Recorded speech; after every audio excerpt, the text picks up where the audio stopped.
തൃശ്ശൂര് അങ്ങോട്ട് ഞാൻ എടുക്ക എന്ന് പറഞ്ഞ എന്നെ അങ്ങോട്ട് എടുക്കോ എന്ന് വെച്ചു. മൂന്നാമത്തെ ഒരു കുട്ടീൻ്റെ അച്ചു. അവൻ ഈ പള്ളിയിലെ കുരിശിന്റെ വഴി, അവൻ ആ കുരിശിന്റെ വഴി ചെല്ലണത്. പ്രാർത്ഥന ഗ്രൂപ്പ്, അതിനാണ് അവന്റെ ലീഡർ. കുടുംബ സമ്മേളനത്തിലെ പ്രസിഡന്റ്.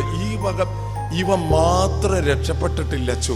നല്ല തറവാട്ടിൽ നിന്ന് പെണ്ണിനും കിട്ടി, പെണ്ണു വീട്ടിലും നല്ലോണം കാശ്, പിള്ളേരൊക്കെ നല്ലോണം UK അമേരിക്കയിൽ. ഇവന്ന് പറഞ്ഞു കഴിഞ്ഞാൽ കുരിശിന്റെ വഴി നടത്തണമെങ്കിൽ അവൻ പുസ്തകമായിട്ട് ഒന്നാം സ്ഥലം. അവൻ രക്ഷപ്പെടണില്ലച്ചോ. കുരിശാണു രക്ഷ, കുരിശിലാണു രക്ഷ. നമ്മുടെ രക്ഷ അവിടെയല്ല. നമ്മുടെ രക്ഷ എന്താന്ന് വെച്ചാൽ കാശുണ്ടാവട്ടെ. എല്ലാ പ്രാർത്ഥനയും കഴിഞ്ഞിട്ട് പിന്നെ നമ്മളൊരു കമന്ന് കിടക്കലുണ്ട് ഇല്ലേ? മോനെ പ്രാർത്ഥിക്കേ. അപ്പൊ കുട്ടി കമന്ന കിടക്കുക, കണ്ണൊക്കെ അടച്ച് കമന്നെടുത്ത്.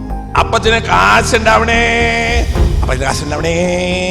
അതല്ലക്കും പിള്ളേര് കാശുണ്ടാവട്ടെ. അപ്പന് കാശിന്റെ ഗുണല്ല. സ്നേഹം സഹനമാണെന്നു ഞാൻ അറിയുന്നു.